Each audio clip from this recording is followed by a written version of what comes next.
Happy Friday. We've made it once again, and welcome to another episode of Hornets Daily, your one-stop shop for all things Charlotte Hornets. As always, we're presented by the good people over at FanArc, and I'm your host, Vance Ballard, but you know by now you can call me VB.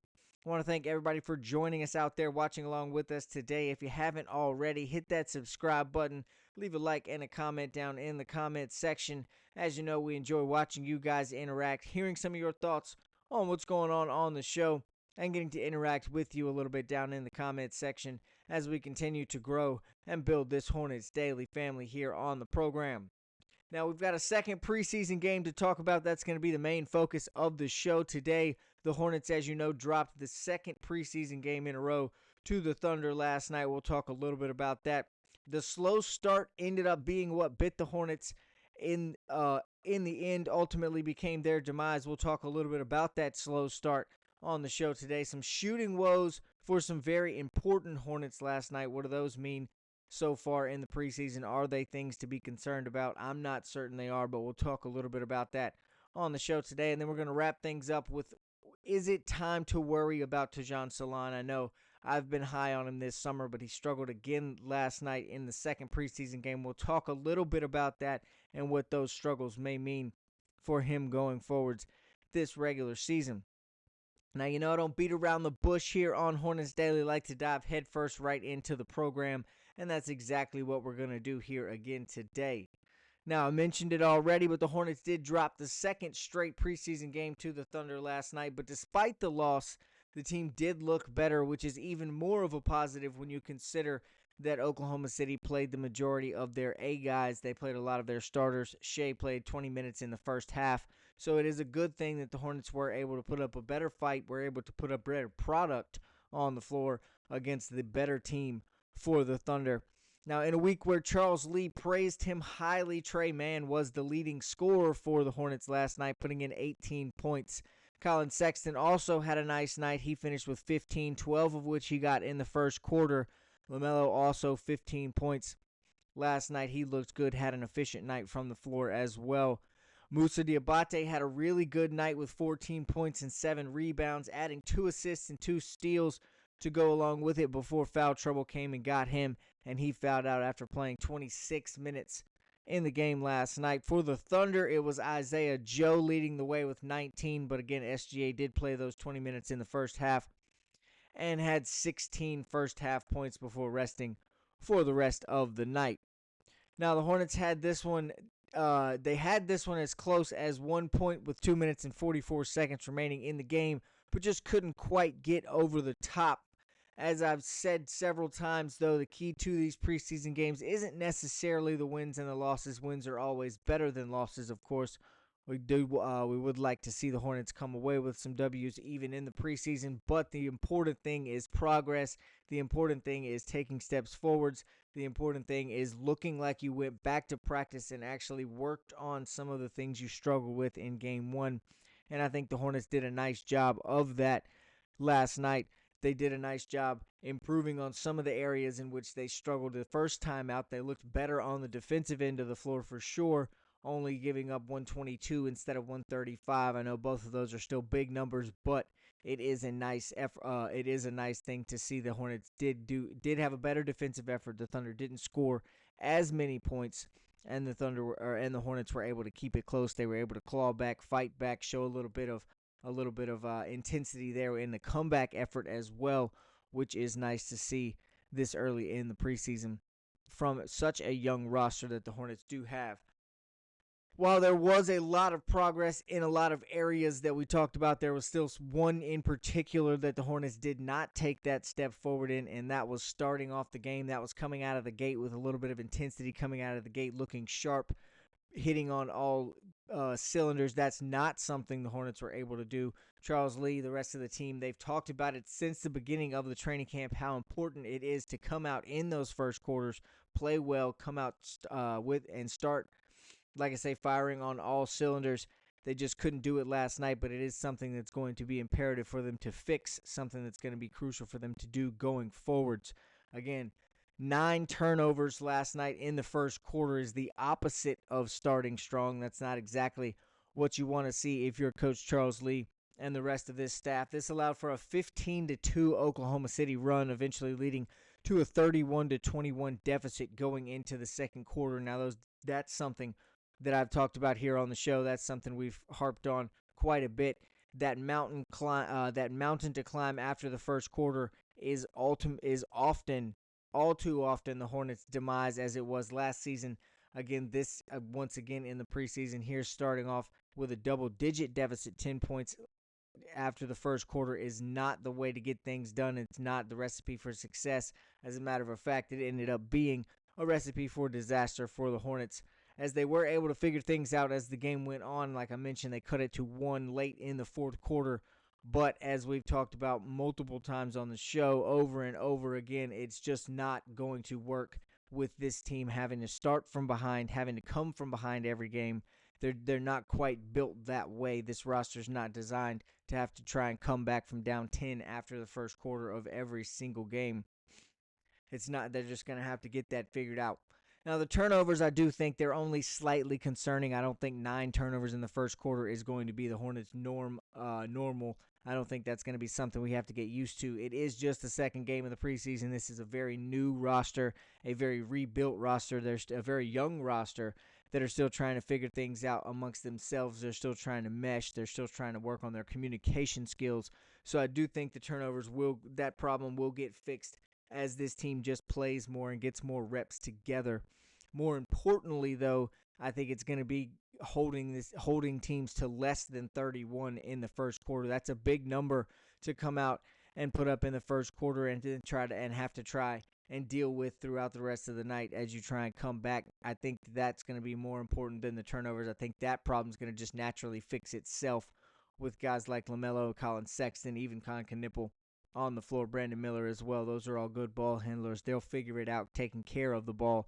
They'll figure out how each other plays and the styles of those games, and that won't be as much of an issue. It's going to come down to defense in the first quarter and not allowing 15-2 runs to start the game, and not spotting teams 13-point leads, 13-point advantages like that throughout the first quarter. That's going to be crucial. They're going to need to get their shots to fall early in the game. As I mentioned, Colin Sexton did have 12 first quarter points, but that's over half of what the Hornets scored. It's not efficient. It's not logical to have one guy doing all of the work in the first quarter. It's going to be about the rest of the team coming out hot and starting strong and continuing to work on that and avoiding those deficits after the first quarter. As we've said several times, it's already been a main focus of training camp to fix these first quarters, to fix these slow starts, to fix these turnovers early in the game. But I would imagine after last night's performance, a bit of an extra emphasis has now been put on the first quarter woes, on getting better starts for this Hornets team, on coming out of the gate a little bit faster and a little bit stronger, allowing for maybe them to have the lead, be the ones who are forcing the other team to come from behind throughout the rest of the night after the first quarter. That's going to be something the Hornets have to work on, have to get fixed in training camp going forwards as they get ready for their next preseason game on Saturday. Now, if you look at it overall in the box score, we talked a little bit about some shooting woes early in the show. If you look at it in the box score overall, the team did not have that bad of a shooting night. They improved a little bit on the opening game. As a matter of fact, the team shot 41% from the field, 37% from beyond the arc. They did struggle from the free throw line, 75%. That's not great for an NBA team, but it's not the worst you can do either. But the first two numbers, they're not bad. 41% from the field, 37% from three. You'll take that overall from a team, but those numbers don't tell the whole story, in my opinion. There were still some very important Hornets that struggled mightily from the floor. Now, I'm not talking about guys like Tre Mann or Colin Sexton. Tre Mann went 7 of 12 from shooting last night. Colin Sexton, 5 of 9. I'm not even talking about LaMelo Ball, somebody we have focused on his offensive efficiency throughout the summer. I'm not talking about him. He was 5 of 8 on the night. Moose and Ryan Kalkbrenner even had efficient nights, going 5 of 9 and 4 of 6 shooting respectively. So it's not the entire team. It's not everybody. Again, that led to that improved number, that overall number getting up to 41% for the whole team. I'm talking about guys who are supposed to be scoring threats in their own right. I'm talking about guys that this Hornets team is going to need to lean on heavily on the offensive side of the floor throughout the season. Guys like Brandon Miller, who went 3 of 11 from the floor. Now he gets a little bit of a pass, and I'll talk about that in a second. But Miles Bridges goes 2 for 8. Con Knipple, 3 of 11. Liam McNeely still struggling, 0 for 2.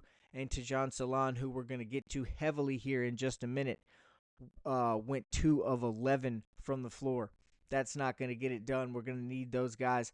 That's something this team has talked about all offseason as well, how important these guys are going to be to the offensive side of the ball, to the Hornets team as a whole. We're going to need to see much better shooting performances from those guys. Now, I said Brandon Miller gets a little bit of a pass, and that's because, as we all know, he's still getting back to normal. He's still coming back into his own from the wrist injury. He's still figuring things out with the new tape he's got to wear. I know he said he taped his wrists in high school, but that's been a while. And he's just kind of getting used to himself. So I think he'll figure things out. I don't think 3 of 11 is what we're going to see from Brandon Miller very often. I think he'll figure his shot back out. He'll figure his game back out, get back in the swing of things. Again, that's kind of why he's getting a little bit of a pass from me there on going 3 for 11 last night. Not great, not what you want to see, obviously, but I don't think it's normal. I don't think it's going to be something we have to worry about. He's just still trying to get back in rhythm. And last night was a step towards doing that, not necessarily a step in the right direction, but it was still some more reps. Was another chance for him to get some game action. Not really concerned with Miller's poor performance. Miles Bridges also kind of falls in that category, not overly concerned unless this trend does continue for him, and it's looking like he's going to kind of spiral downward this season and not be able to fix his offensive efficiency or keep his scoring up around 20 points a game like it was last year. But again, it is game 2 of the preseason, so we'll give him that as well. He's an established player on this team. We know what we're to expect for him come the regular season. I think that may have a little bit to do with some of Bridges' shooting struggles as well. He was just able to get himself back into the flow of the game, kind of get his body back in game shape, not really hyper-focused on his performance, I don't think, and I think that's got a lot to do with why he was just 2 for 8 from the field. So that'll change come the regular season. Those two guys I'm not overly worried about.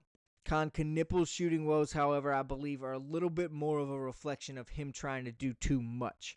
I don't think they're any indication of what we're going to see all season long. I don't think he's going to struggle that mightily from the floor throughout the regular season, but I do think he's just in that kind of weird area where he's trying to figure out what his role is on the team, what's expected of him, what's going to best fit this team, and what's going to help them win the most. I think he's just overdoing it a little bit at the moment. There's just times when he seems to be trying to do a little bit too much. I don't want to say play hero ball, but he just overdoing it is really the best way I can put it. I think he's trying a little bit too hard. Again, that's gonna change over time.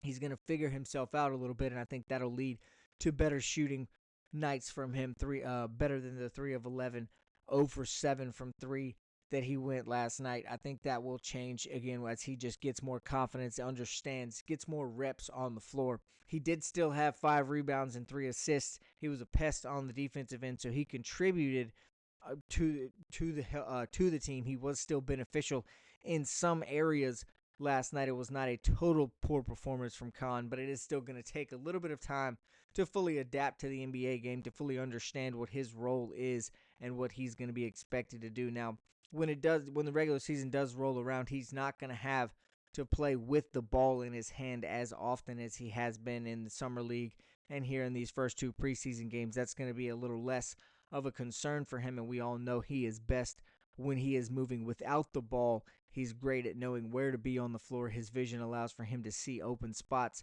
and get there quickly without the ball, so that's going to help him a little bit as well in the regular season. I think he's going to be great as a Hornet, but it's also this nights like last night are also why I think Colin Sexton is the guy to start opening night and at least early on in the season. I think he should run out there with the starting unit, allowing for Khan to get a little more comfortable, come off the bench, get a little more used to it, get in a rhythm a little bit better before putting him into the starting lineup, because I know that we all know that's where he's headed we know that's what his expectations are. And I think he's going to live up to those expectations. Again, it's just early. This is new to him, and it's going to take a little bit of time for him to get there. So I'm not overly concerned really with any of the shooting woes from last night when it comes to Brandon Miller, Miles Bridges, or Concanipple. Liam McNeely going over 2. Still not overly concerned about that. He's got to figure things out. He's still getting used to it. Just 2 shot attempts. That's not a huge sample size. That's not really anything you can get an indication from. He did look good in other areas as well. His athleticism is on full display. He's looking a lot better than I thought he would on the defensive end of the floor as well. So I think he's going to figure that out too. Just going to take some time. Going to take some more reps. Again, not overly concerned with any of those guys. Shooting performances, the positive takeaway from the negative shooting performances from those important offensive players, however, is that there was still some fight. The Hornets were still able to make that comeback. The Hornets were still able to shoot 41% from the field as a team, which speaks to the depth of this roster, which we've raved about all summer, which we've said is what Jeff Peterson and Charles Lee were focusing on throughout the summer, and it was their main priority going forwards into the offseason. We can tell now that it's starting to work. There is depth on this roster. In case some guys are having an off night, there are guys behind them to pick that up, to come in and shoot 5 for 8, to come in and shoot 4 for 6, to come in and score 10, 12 points this way. There are other guys that can do that, and that is a positive takeaway from the poor shooting performance of some of the more important offensive players for the Hornets. Now, I mentioned his numbers here in the poor shooting performance, but I told you we'd talk more about Tajon Salon in a minute. Well, it's been a minute, and I'm trying very hard, folks, not to get worried just yet. I'm trying not to overreact, trying not to over-freak out about Tajon Salon after he had another poor performance in Game 2 of the preseason last night. I want to use the same logic with him as I did with Brandon Miller and Miles Bridges. I want to say that it's just the second game of the preseason and that this is no big deal, but Shalon feels a little bit different. Those two guys are established in the NBA. Those two guys, we understand what they can be, what they're going to run out, what product they're going to deliver come the start of the regular season. We still have millions of questions about Tajon Salon and what he can bring and what he can be. And so another poor performance, 2 for 11 from the field last night, is not ideal, not exactly what you want to see if you're a Hornets fan who's still trying to figure out Salon, who still knows that he was the 6th overall pick in last year's draft and doesn't want that to go wasted ultimately. Now, Tajon, he did finish with 10 boards and was a +9 overall on the night, so he did contribute. It was not all bad, but 2 for 11 and 0 for 6 from 3 is not going to help this team very often. It's not going to be a lot of times where you finish +9 with those shooting numbers. And as we know, he struggled. I think it was 3 for 11 or 3 for 10 from the field in the first preseason game. So he's got to figure that offensive side of the ball out. He's got to figure that shooting problem out. He's got to start scoring more, seeing more shots go in. We've also talked a lot about his confidence this offseason, him seeming like he was ready to take that next step throughout his summer workouts, staying around the facility, staying in close to the building, working hard, trying to figure out his jump shot, trying to figure out more about his offensive game. We knew that he would, and he seemed ready to do all of those things, but performances like these first 2 preseason games will not go a long way. They won't be great for that confidence. So I'm hoping he can kind of turn it around. I'm hoping he can kind of figure things out as we continue to move through this preseason. And it's not fully time to worry about Salon just yet, because I personally on this show have been very vocal about how I think this year will be a success for Tajon, how I do think he'll start to take those steps forwards, how I do think he'll start to show why he was worth that 6th overall pick and why that development, where that ceiling actually is for him.